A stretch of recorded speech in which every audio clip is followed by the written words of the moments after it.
Hi guys, welcome to my channel బైరోయ్ vlogs. ఈ రోజు మనం సికింద్రాబాద్ స్టేషన్ అయితే ఉన్నాం. మనం సికింద్రాబాద్ నుంచి అయితే ఇప్పుడు మనం కుంభమేళా జరిగే ప్లేస్ కి అయితే వెళ్ళడానికి అయితే ట్రై చేద్దాం. సో మనమైతే ఇంకొక ఆల్టర్నేట్ రూట్ అయితే తీసుకున్నాం. సో ఆల్టర్నేట్ రూట్ ఏంటి అనేది మీకైతే త్వరగా అప్డేట్ ఇస్తాను. మీరు కనుక ఫస్ట్ టైం కనుక ఛానల్ చూస్తున్నట్టయితే ఒక 2 నుంచి 3 వీడియోలు అయితే చూడండి. కంటెంట్ కనుక నచ్చినైతే ఛానల్ అప్పుడు సబ్స్క్రైబ్ చేసుకోండి. పక్కన బెల్ ఐకాన్ క్లిక్ చేయండి. లేట్ చేయకుండా let's get into the video. నేను జ్యోతిర్లింగాల్లో ఒకటైనటువంటి బాబా బైద్యనాథ్ జ్యోతిర్లింగ దర్శనం కోసం అయితే వెళ్తున్నాను. మన జర్నీ అయితే సికింద్రాబాద్ జంక్షన్ నుంచి దేవగర్ కి స్టార్ట్ చేశాను. వైద్యనాథ్ ని అక్కడి లోకల్స్ బాబా బైద్యనాథ్ ధామ్ అని పిలుస్తారు. వైద్యనాథ్ జ్యోతిర్లింగం ఎక్కడ ఉంది, వైద్యనాథ్ జ్యోతిర్లింగం యొక్క విశిష్టత, ఎక్కడ స్టే చేయాలి, బడ్జెట్, అన్ని డీటెయిల్స్ కూడా ఈ వీడియోతో డిస్కస్ చేద్దాం. వైద్యనాథ్ జ్యోతిర్లింగం జార్ఖండ్ రాష్ట్రంలోని దేవగర్ అనే ప్లేస్ లో ఉంది. దీన్ని ఇంగ్లీష్ లో డియోగర్ అని పిలుస్తారు. సో కన్ఫ్యూజ్ అవ్వకండి. డియోగర్ లో రైల్వే స్టేషన్ లేదు కాబట్టి దేవగర్ కి 6 కిలోమీటర్ దూరంలో జసిద్ది జంక్షన్ ఉంటుంది. Station code JSME. అర్ధరాత్రి జసిద్ది జంక్షన్ చేరుకునే ట్రైన్స్ అయితే బుక్ చేసుకోకండి. ఎందుకంటే బీహార్, జార్ఖండ్ ఏరియాలో ఎలా ఉంటాయో మనకైతే ఐడియా ఉండదు. కాబట్టి మోస్ట్లీ డే టైమ్ లో జసిద్ది చేరుకునేలా చూసుకుని ప్లాన్ చేసుకోండి.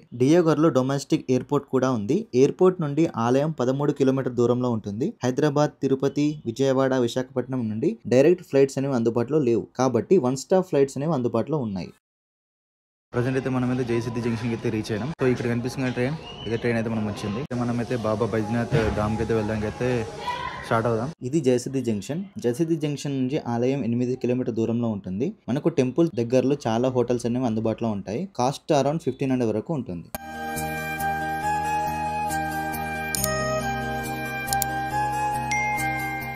మనల్ని బస్టాండ్ ఏరియాకి 100 మీటర్స్ దూరంలో దించేస్తారు. ఇక్కడ నుండి టెంపుల్ వాకబుల్ డిస్టెన్స్ లో ఉంటుంది. ఫ్రెష్ అయ్యి దర్శనానికి వెళ్దాం పదండి. దర్శనానికి వెళ్లే ముందు ఇక్కడ శివగంగా తీర్థం ఉంటుంది. పదండి దర్శించుకుందాం. బాబా వైద్యనాథ్ ఆలయం మహాశివుడికి అత్యంత పవిత్రమైన 12 జ్యోతిర్లింగాలలో ఒకటి. ఈస్ట్ పార్ట్ ఆఫ్ ఇండియా వాళ్ళకి వా అనే అక్షరం పలకదు కాబట్టి వీళ్ళు వైద్యనాథుని బైద్యనాథ్ గా పలుకుతారు. 12 జ్యోతిర్లింగాల్లో 11 జ్యోతిర్లింగాల్లో లేని ఒక సందిగ్ధత ఈ వైద్యనాథ్ జ్యోతిర్లింగంలో ఉంది. మహారాష్ట్రలోని పర్లీలో గల ఆలయాన్ని వైద్యనాథ్ ధామ్ గా పిలుస్తారు. దీంతో అది 12వ జ్యోతిర్లింగంలో ఒకటని అక్కడి వాళ్ళు వాదిస్తారు. అయితే శివపురాణం, దేవి భాగవతం, మత్స్య పురాణాలతో పాటు శ్రీ శ్రీ జగద్గురు ఆదిశంకరాచార్యుల వారు రచించిన శ్లోకాల ఆధారంగా జార్ఖండ్ లో ఉన్న దాన్ని అసలైన జ్యోతిర్లింగంగా గుర్తించారు. ఇదిలా ఉండగా ద్వాదశ లింగ స్మరణలో గల శ్లోకంలో ఈ విధంగా ప్రస్తావించడం జరిగింది. సౌరాష్ట్రే సోమనాథంచ శ్రీశైల మల్లికార్జునం ఉజ్జయినం మహాకాలం ఓంకారం మమలేశ్వరం పరల్యం వైద్యనాథం డాకిన్యాం భీమాశంకరం. ఈ పైన శ్లోకం ఆధారంగా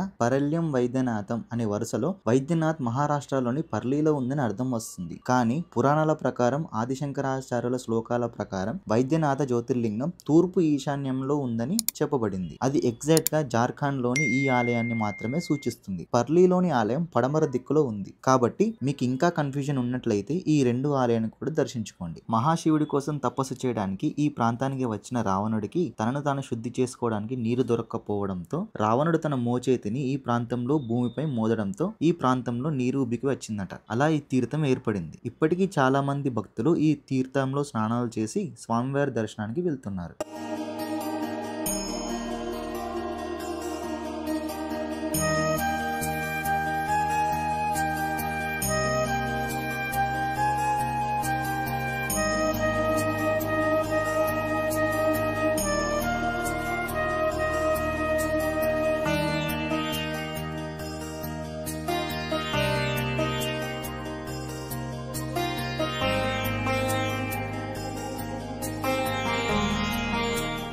ఇప్పుడు మనం ఆలయానికి వెళ్దాం. ఆలయానికి మొత్తం 4 ఎంట్రన్స్లు ఉన్నాయి. అందులో ముఖ్యమైనది ఈ సింహద్వారం. ఇప్పుడు మనం ఇక్కడి స్థల పురాణం గురించి తెలుసుకుందాం. ఈ వైద్యనాథ్ జ్యోతిర్లింగానికి కర్ణాటక రాష్ట్రంలోని గోకర్ణ క్షేత్రానికి సంబంధం ఉంది. శివుడికి భక్తుడైనటువంటి రావణాసురుడు తన తల్లి కోరిక మేరకు శివుని ఆత్మలింగం తీసుకుని వస్తానని శపథం చేసి కైలాసానికి వెళ్తాడు. అలా రావణుడు భక్తి శ్రద్ధలతో శివుణ్ణి ఆరాధించడం మొదలు పెడతాడు. ఆ సమయంలో నారదముని విష్ణుమూర్తి దగ్గరకు వెళ్లి రావణుడి మనసు మార్చమని ప్రార్థిస్తాడు. రావణుడి భక్తికి మెచ్చిన పరమశివుడు ఏ వరం కావాలో కోరుకోమంటాడు. విష్ణుమాయ చేత రావణుడు ఆత్మలింగానికి బదులుగా పార్వతీదేవిని కోరుకుంటాడు. దీంతో సరే అని పరమశివుడు అంగీకరించి పార్వతీదేవిని ఇచ్చి పంపిస్తాడు. అలా పార్వతీదేవితో లంకకు పయనమైన రావణాసురుడితో నారదముని పరమశివుడు నీకు నిజమైన పార్వతీదేవిని ఇవ్వలేదని, మహాకాళిని పంపాడని, అసలు పార్వతీదేవి పాతాళంలో ఉందని చెప్పగా పార్వతీదేవి మహాకాళి రూపంలో రావణుడికి కనిపిస్తుంది. అలా రావణుడు అసలు పార్వతీదేవి కోసం పాతాళంలో వెతుకగా అక్కడున్న మండోదరిని పార్వతీదేవిగా భావించి వివాహం వివాహం చేసుకొని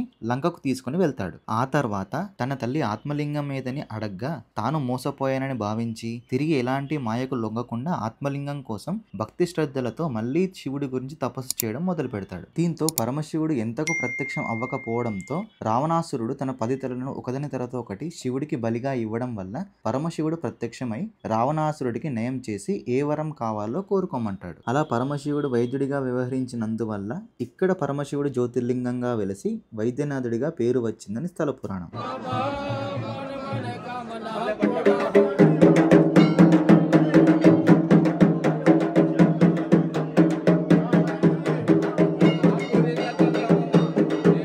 ఇదే ఆ పరమశివుడు వైద్యుడిగా వ్యవహరించిన ప్రదేశం. ఈ ఆలయాన్ని దర్శించడం వల్ల దీర్ఘకాలిక రుగ్మతలు కూడా నయమవుతాయని భక్తుల విశ్వాసం.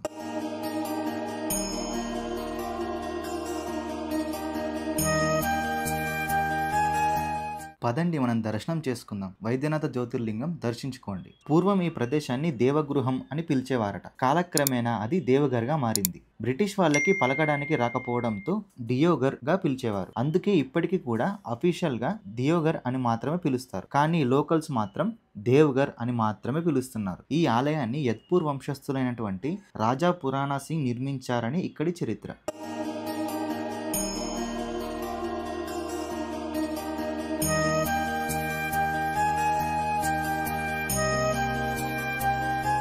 స్వామివారి ఆలయానికి ఎదురుగా ఉన్న ఆలయమే జయదుర్గా శక్తిపీఠం. జయదుర్గా అమ్మవారు దర్శించుకోండి. ఇక్కడ అమ్మవారి ఆలయానికి స్వామివారి ఆలయానికి మధ్య ఒక ఎర్రటి తాడును కడుతున్నారు. ఈ క్షేత్రంలో భార్యాభర్తలు ఈ తాడు కట్టించినట్లయితే వారి మధ్య ఎలాంటి గొడవలు రావని, అలాగే వారికి ఎలాంటి జబ్బులు రావని ఇక్కడి ప్రజలు నమ్ముతారు. సో మీకు ఇంట్రెస్ట్ ఉన్నట్లయితే మీరు కట్టించుకోవచ్చు.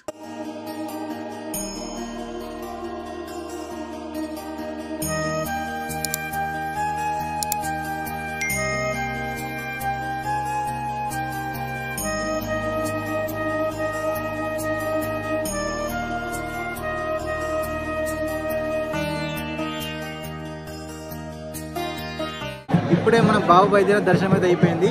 సో దర్శనం చేసుకుని ఇట్లా బయటకైతే వచ్చాను. బయటకు రాగానే మన పార్వతమ్మవారి శక్తిపీఠం అయితే ఉంటుంది. ఇక్కడ సఖీదేవి యొక్క హృదయ భాగం పడిందని చెప్తారు చరిత్ర ప్రకారం. సో ఆమె దర్శనం కూడా చేసుకుని ఇప్పుడు నేను కూర్చున్న ప్లేస్ అయితే సతీదేవి హృదయం పడ్డ ప్లేస్ అయితే ఇదే శక్తిపీఠం అన్నమాట. సో వన్స్ ఒకసారి మనం టెంపుల్ నుంచి బయటకు రాగానే ఎదురుగానే అమ్మవారి టెంపుల్ అయితే ఉంటుంది. ఈ ఆలయ ప్రాంగణంలో చాలా ఉపాలయాలు అయితే ఉంటాయి. అందులో ఉజ్జయిని మహాకాళేశ్వర టెంపుల్ ఉంది, ఓంకారేశ్వర టెంపుల్ ఉంది, కాలభైరవ స్వామి టెంపుల్ ఉంది, అన్నపూర్ణదేవి టెంపుల్ ఉంది. ఇలా చాలా టెంపుల్స్ అయితే ఉన్నాయి. మొత్తం ఈ గుడి ప్రాంగణంలోనే 21 టెంపుల్స్ వరకు అయితే ఉన్నాయి. మీరు ఒకసారి బాబా వైద్యుల దర్శనం చేసుకున్న తర్వాత ఈ టెంపుల్స్ అన్ని కూడా ఒకసారి తిరగండి, వాటి దర్శనం చేసుకోండి. నేను చూసినంత వరకు అయితే ఈ ప్లేస్లో కొంచెం మోసాలు జరుగుతున్నాయి. సో కొంచెం ఎక్కువ అమౌంట్తో పాటు గోల్డ్ లాంటి ఐటమ్స్ అనేవి క్యారీ చేయకపోవడం బెటర్. ఇక్కడ నుండి గయా 200 కిలోమీటర్స్ దూరం ఉంటుంది. కాశీ 400 కిలోమీటర్ దూరంలో ఉంటుంది. మనకు డియోగర్ నుండి బస్ ఫెసిలిటీ అయితే లేదు. మీరు వెళ్ళాలి అంటే ప్రైవేట్ క్యాబ్ లేదా ట్రైన్ ఫెసిలిటీ మాత్రమే అందుబాటులో ఉంటుంది. గుర్తుపెట్టుకోండి. ఇలా మన బైద్యనాథ్ జ్యోతిర్లింగ యాత్ర కంప్లీట్ అయింది. మళ్ళీ నెక్స్ట్ వీడియోలో కలుద్దాం. అంతవరకు సెలవు. నమస్కారం.